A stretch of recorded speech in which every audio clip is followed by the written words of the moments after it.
Okay, thank you, Randy, and good afternoon, good morning, wherever you are. So we'll go ahead and start about the concept of why we did this. And, we started with Kim Runk and the OPG had started with the boot camps, and they're obviously very successful. But the problem is we can't get everybody through them. And, especially with COVID, it's hard to get anybody through it. So we had to figure out a way to bring the learning in to everybody quickly. And of course, we do have the new MIA course, which is very good. And so, we're all required to take part of that, at least for Central Region requirements. But, if you want to become a MIA, which we'll talk about later, not a MIA, but become a facilitator, that's one of the things you'll have to complete.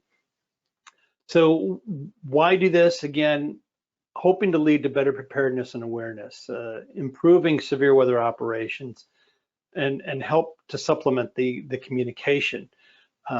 Really, this started last year. I was working as a remote mesoanalyst for our office. We had a severe event going on, and I happened to have Jason Schauman in a chat room with me, and he was talking and he was pointing out this storm and that storm and talking about the environment. And I was able to pass some of that on to the warning forecasters, and it made a difference because we were able to get lead time on a couple of weaker tornadoes. But, that just kind of speared in me like, I don't know, I would have caught that if it was just me. And so the benefits of the remote support, of course, mutual aid, but to me, the biggest part of this is the peer-to-peer learning. I've been in the mesoanalyst room as there's lots of chat going on. And each time I'm in there, I learn something. And I think, if you get in there and you participate, I think you're going to learn from it because there is a lot of wisdom in the crowd, a lot of smart people in there. And, it's very professionally run, and the facilitator's job is to run that. And I think, you get a chance to be in there. I think, the opportunity to learn is just great. So how it works right now, we have 15 RMAs, or what we call remote mesoanalysts, available to lead the chat and provide the remote support. There's 3 Google chat rooms set up, and that's if we have a large area. If it's just a couple offices, we'll probably just have 1 chat room. But if you have a severe weather event that extends from Michigan down to Kansas, well, you might need to break that up if we have that enough. WFOs can request a support to the ROC, and in fact, I did that this morning for tomorrow, and we'll see if we can get the chat room and the facilitators available, as we're already in an enhanced risk down here in Paducah for tomorrow.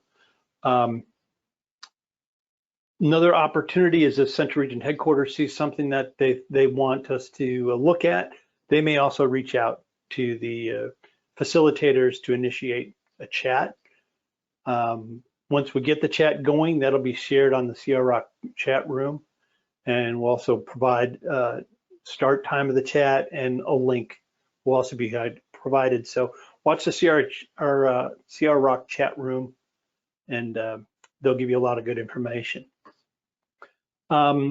Each chat participant is provided a Meso dashboard, which we've created, and it looks very similar to this, but it's several windows, and basically you can get these, download them, drag them into a browser, and all the SPC information shows up.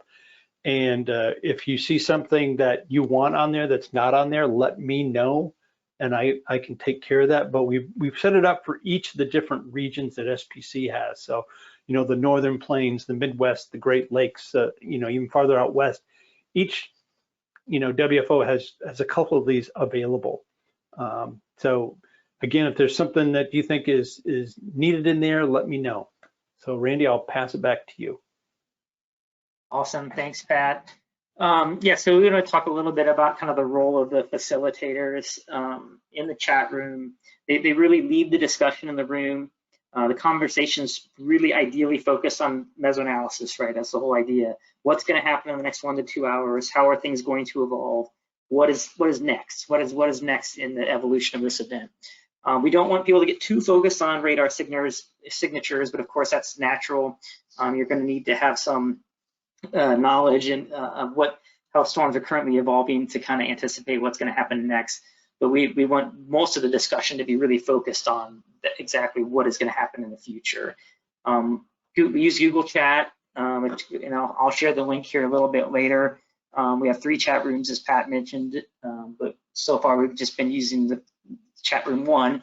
And the nice thing about Google Chat is it allows you to share images, and so you can really helps communicate or helps share communication, and it's a little bit more natural in that way because you can see what you're looking at, what everybody else is looking at.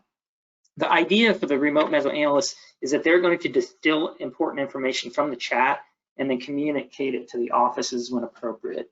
So as a WFO, it's totally up to you whether you want to be in that chat room or not. And so like last fall when we had the event that Jenni and Lee are going to talk about here in a little bit, there was a lot of chatter. There was a lot of messages going on. And so you would have to filter information if you're at the WFO because they might be talking about severe weather threats that aren't in your CWA. So you really don't have to be in there if you do not want to. The RMA, the facilitator, will relay information that's from the chat that is pertinent to you in your office. And so what we do is we reach out at the beginning of an event and say, okay, who's the contact in the office to interact with the facilitator, and then they will share that information directly with you. Now, when we did it last Wednesday, we did this after our last symposium. Last Wednesday, we had that severe weather event that impacted southern Missouri, and the offices chose to participate directly in the chat room. And that's fine. It's really up to you how you want to do it. Again, the rules of the room, it's really a learning and science sharing platform, in addition to being mutual aid for the offices, which of course is a really strong point of the concept. But it's really, we like it to be open to all, so everybody can participate, and there's this real peer-to-peer learning opportunity. And you get to hear other experts in the agency talking about mesoanalysis. And if you go back, and like I said, I'll share the link here in a little bit, but if you go back and look at last week's chat or the one from November, you can really see the quality of the interaction and the kind of information that is being shared. Again, we want people to stay on point. We don't want people too focused on radar data and signatures, although some of that is necessary, of course, but really being more forward focused. Only the remote mesoanalyst will communicate with the impacted offices. And Jenni will talk a little bit about her cadence that she had with the offices last fall, but generally like every 10 to 30 minutes or something like that. But information would be shared as needed, of course. And finally, it's not a forum to second guess warning decisions. We really want to avoid that. It's really a supportive environment and a information sharing in a peer-to-peer learning environment. So just a few final comments before I turn it over to Jenni. The one thing to be aware of is that support may end during an event. We were very fortunate last Wednesday when we did this support that we were able to do a handoff from the day shift to the evening shift because we had one of our RMAs on an evening shift in an area that was quiet. But overtime and comp time are currently not authorized. That may change. We'll see, how it goes. This is kind of an experiment right now. But so just be aware that, we might have an RMA during the day and the support ends at 4 or 5 o'clock or something like that. If the RMA has to leave, others can continue to chat. That's totally fine, and discuss the environment and share information. We're very supportive of that, but there's just not going to be any contact with the impacted offices at that point. Last year, we had 32 of 38 WFOs opt in. We'll be sending an email here soon, probably in the next week or so, to see what all the WFOs want to do for this year. But ideally, we'd like to have everybody on board with this mutual aid concept. One thing I want to point out, though, is if we have a facilitator who's available and they say, hey, I can, like tomorrow, Pat mentioned tomorrow's risk day and enhanced risk tomorrow. So if they said, an RMA said, hey, I'm available to provide support, but the WFOs decline and say, we're good, we're fully staffed, we're in good shape, we have the right people on the bus, etc., the chat will still continue, will still go on, because again, we want that real peer-to-peer learning opportunity. And we'll try to limit the support to about 5 offices per chat room based on Jenni's recommendation from last fall. So last thing here, we have an AOP milestone for STI to provide support for at least 4 events this convective season. We did one last week. Hopefully we'll be able to do one tomorrow as well. There's a lot of interest, just for your awareness, in this concept outside of Central Region.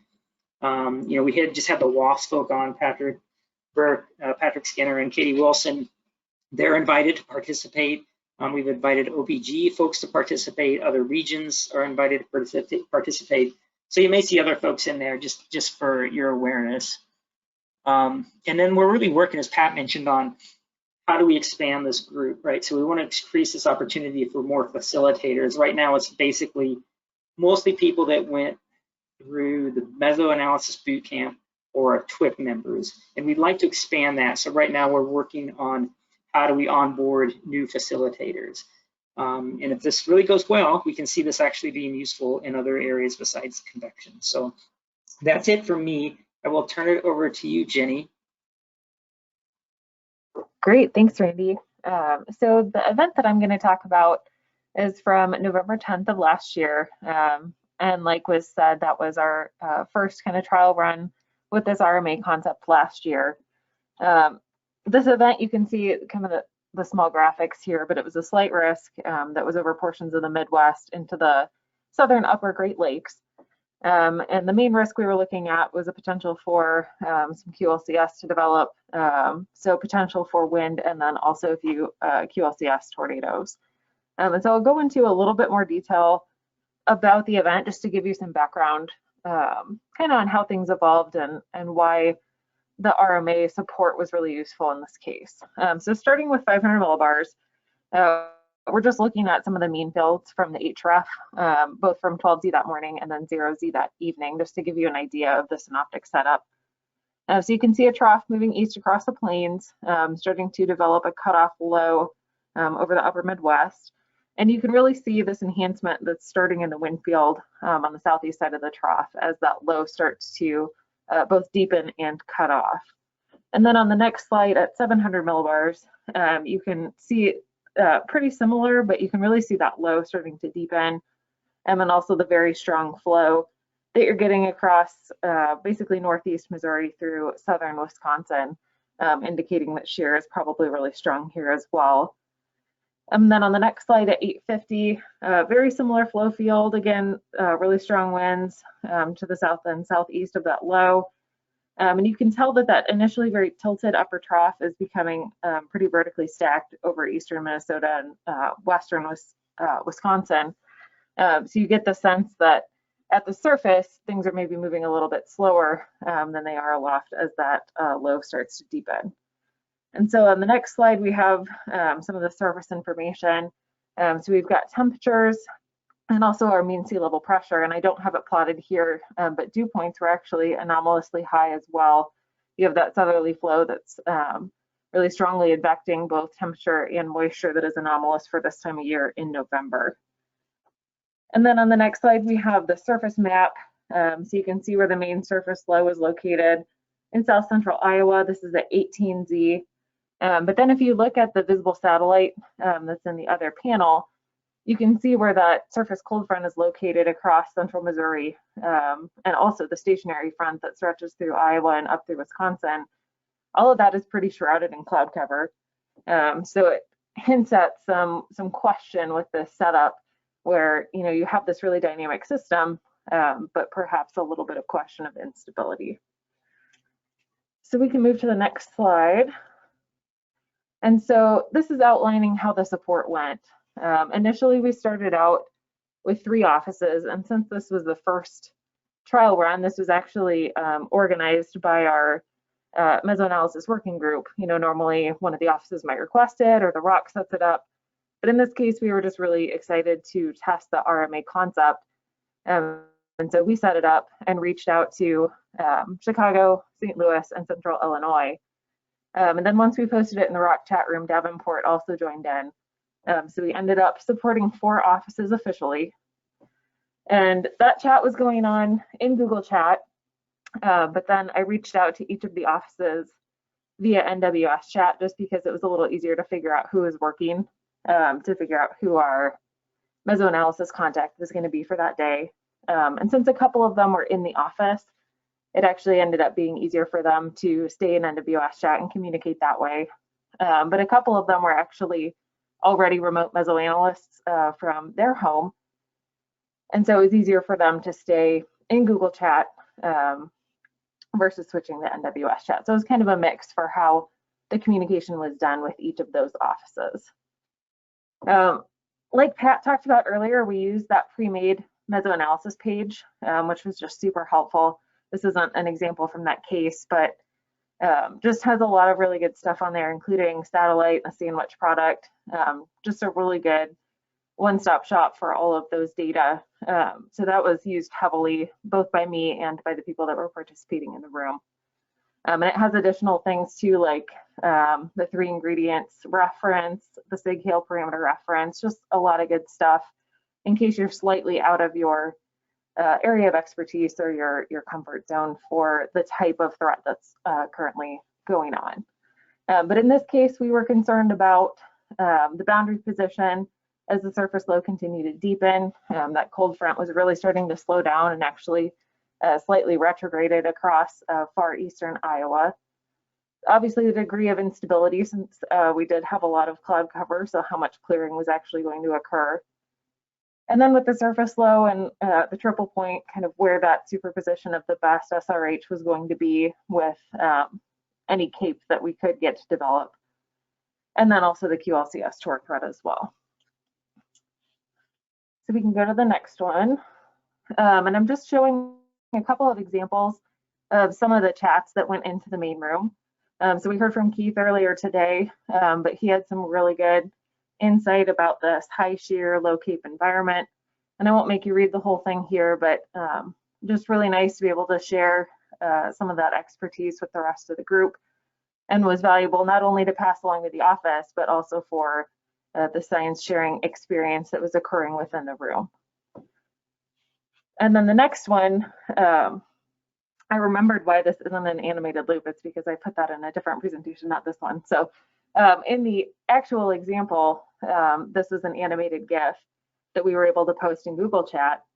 And that's why that Google Chat forum is just really helpful for the main chat room, because you can share animated GIFs, share images, and be able to show each other exactly what you're looking at, and describe exactly what you're seeing. So I thought that that was really helpful to use the Google Chat interface for, to be able to share some images. So I think I've got one more slide. As we continue to evolve, as that surface low pulled further north, we actually added Milwaukee, and it was informal because we reached out to the office, asked if they needed support, and they were good. They felt that they had enough people and people in the right positions, but we still ended up talking about them just because the threat really was building into that area, and their Sue is in chat as well. So I'll say that we were supporting 5 just because we were discussing 5, but it was kind of an informal experience there. It was a weekday, but an early release. So we did see the support within the main chat room start to dwindle just a little bit. And part of that too is just the event was progressing eastward. The writing was kind of on the wall. We were trying not to get into too much of the storm scale or the warning scale information. So by 5 o'clock, it seemed like it was pretty clear what was going to happen with that event. But we did continue our support until 5 p.m. And luckily I was able to be pretty flexible with my schedule that day and continue the support until then. Some of the total statistics, we had 19 unique contributors within that main chat room, and there were 117 total posts, which really helps show why we do the RMA support the way that we do, where we're breaking off into these individual chats, because that's a lot to keep track of. And some of it is going back and forth a little bit, saying, oh, I hadn't realized that, or thanking someone for their insight. But also it's just kind of a progressive process. Someone will say, oh, I noticed that dew points jumped up to 63 in this area. And someone else says, oh, and it's also starting to clear out there. And then eventually you put that all together into one chat that you could share with the office. So nearly all of the substantive chats were shared with the impacted offices. but the cadence was around probably 10 to 20 minutes between each of the chats, which helps kind of slow it down for the office and make sure that everything that's going to them is not only relevant, but is kind of a complete thought. And so that is all that I have, and Lee will tell you more about how it worked on his end. Okay, yeah, hey, thanks, Jenny, for the introduction. I appreciate it. As Jenny mentioned, yeah, in her synoptic recap, this early November severe event was a little bit out of character in season for us. Our typical severe wind events tend to occur really through the heart of spring and summer. And adding somewhat to the complexities here was that this really did fall right in the middle of the ongoing pandemic. So from a staff planning perspective, well, I think we'd all sort of gotten at least a little more comfortable with leveraging remote support. This was still pretty new to us all. We did have to sort of remain cognizant of the number of individuals in the office here. So with that in mind, I've listed our staffing event profile on the right-hand side of the slide there. So for this Ops 2-ish to 3-level event, we had 5 individuals in the office, augmented with 3 remote teleworkers plus Jenny as the RMA focal point there. And given the nature of the event and staffing profile, every role eventually was busy at the height of the event, and this was really expected going into it. But I have that note there that I felt like we ultimately needed about maybe half an additional person in the office to fully capitalize on the RMA information. The piecewise discontinuous nature of calling people into the office notwithstanding, obviously, but the entire RMA process itself was extremely well streamlined, especially considering how this was one of the very first experiments. So I was contacted towards the very start of my day shift, and this really gave us time to spin up on the latest data, chat with our teleworkers, sort of develop an internal game plan, and then ultimately agree to taking part in the test here. I did initially try to have the Central Region Mesoanalysis chat room up and was monitoring this myself, but as the event unfolded, had to pretty quickly mute the room, just given the sheer volume of information that was being shared. So I think this is an important point for those who take part in this, is to plan on muting that room or just not following along altogether, and instead rely solely on your facilitator there to synthesize and pass on the pertinent bits. We also realized too, this format sort of facilitated a nice two-way sharing of information, whereby we could push information out to the remote mesoanalysts. For example, I think ILX and Davenport both launched special 19Z soundings that day, and so those arrived a little faster in AWIPS than they would have online. And so we were at least qualitatively able to pass some of this information about the really eye-popping kinematic profiles out to those individuals. I think the 0 to 1 kilometer bulk wind difference this day was something near like 35 or 40 knots. And then finally, that note there, one of the great aspects I thought of this setup was having the various subject matter experts in that collaboration room. So even though I had muted it and turned things off, that information was still making it into our office, and it kind of felt like having Linus's security blanket, knowing that there were half a dozen individuals looking at this same data. So you can go to the next slide there. So Brett's perspective was somewhat more of a passive one. He was a teleworker on this day, handling our social media, graphics, and also sort of floating as a secondary mesoanalyst as things got busy. And he mentioned seeing some of the chatter from John Gagan and Ray Wolf there, which is kind of highlighted in the bottom left, and thought about this kind of showing the utility of this initiative to get folks sharing information across CWA lines. He likened it to the SPC, right, in the sense they're not working in a vacuum. They're constantly collaborating, chatting with CWAs. So outside of our internal GFE collaboration, this type of inter-CWA mesoanalysis doesn't seem to occur, at least on a semi-routine basis. So I see this sort of as encouraging what I'd call an osmosis of data and knowledge across the CWA membrane. And I think Pat made a reference to this at the start of the presentation. To this point, I think there are likely opportunities here as well for a type of passive live training, whereby individuals from offices who maybe want to gain mesoanalysis experience can do so without actually being in the hot seat. You kind of get to see what others are looking at, maybe add some valuable bookmarks along your way. So I think this is a great, maybe underappreciated benefit, especially for some of our newer forecasters. And then finally there, Brett noted the ability to also grab some of these chats, rework the wording a bit, and then use these for some of our tactical type social media and NWS chat injects. So we noticed this was a pretty useful with not necessarily being in contact with the office every minute. He could keep a pulse on things from afar in the remote chat room here, and then sort of push some of this information out to our end users. So Randy, that's all and Pat, that's all I've got here. So I'll turn it back to you folks if there's time for questions.